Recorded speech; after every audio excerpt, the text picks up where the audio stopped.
Everyone loves Star Wars, right? It's a global phenomenon that can't be stopped. But along with all the joy the franchise brings, there's still plenty of creepy, dark stuff hiding on the edges of that galaxy far, far away. Luke's priorities are whack. Everyone knows that Luke Skywalker's just a kid when A New Hope starts out. He has big dreams and isn't thrilled about helping his Uncle Owen when he'd rather be off doing, well, pretty much anything else. But then, his aunt and uncle, the people who raised him pretty much from birth, get fried to a crisp by stormtroopers. While Luke rushes home and sees his beloved aunt and uncle barbecued in the front yard, he kind of frowns a little, and that's pretty much it. Compare this to his reaction when Obi-Wan's killed during the duel with Darth Vader. He was absolutely crushed, even though he'd only known Obi-Wan all of, a couple days? Maybe a week? He screams, "No!" loud enough to alert every stormtrooper on the Death Star. Meanwhile, the only family he's ever known gets reduced to a couple of charred, smoking skeletons, and it gets a sad shrug. Come on, man. The robots have it super rough. Most of the droids in the Star Wars universe have artificial intelligence, along with distinct personalities. They're basically metal people. Once you realize that, you also start to realize that some pretty messed up stuff happens to them across this series. In Jabba's lair in Return of the Jedi, droids are torturing other droids, and in pretty inventively messed up ways. The little guy with his feet to the fire gets flipped upside down by a made-for-flipping a droid upside down and burning his feet machine, and he doesn't seem too happy about it. So, robots in Star Wars can feel pain. Then there's R2-D2, who truly cares about Luke and has a pretty great personality. In fact, in The Force Awakens, he's so depressed that the only cure is the need for plot advancement. R2-D2 can hack computer consoles, make ship repairs, and he can even fly. So his manufacturers designed him with all that great stuff, but didn't give him the ability to, talk? They could fit actual rocket jets into his legs, but he doesn't have a speaker? Feels like a raw deal.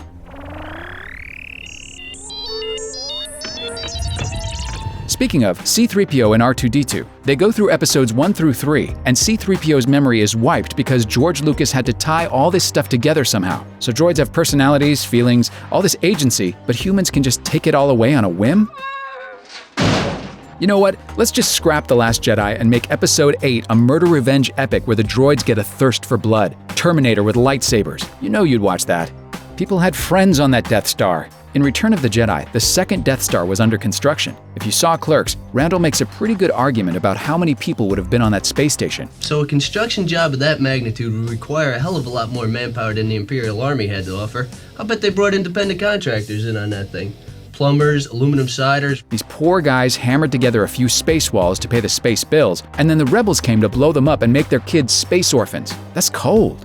Going deep nerd, Lucas actually tried to shoot that theory down in Attack of the Clones DVD commentary, saying the Death Star was constructed by Geonosians, which were basically giant termites. But hey, giant alien termites have families too, you know. Never mind who built the Death Star for a second. Is literally everyone working in the Empire really evil? The leadership made up of murderous space wizards certainly is, but what about the regular people just looking to make some credits? As we saw in Rogue One, the Empire wasn't above making people work for them against their will, and Finn had enough of a moral compass to defect. Was he the only stormtrooper with a heart? The Death Star and Star Destroyers had to have janitors, plumbers, electricians, package delivery people, and hey, maybe even Pilates instructors. You know, people who were just doing their jobs, and they all got blown the heck up.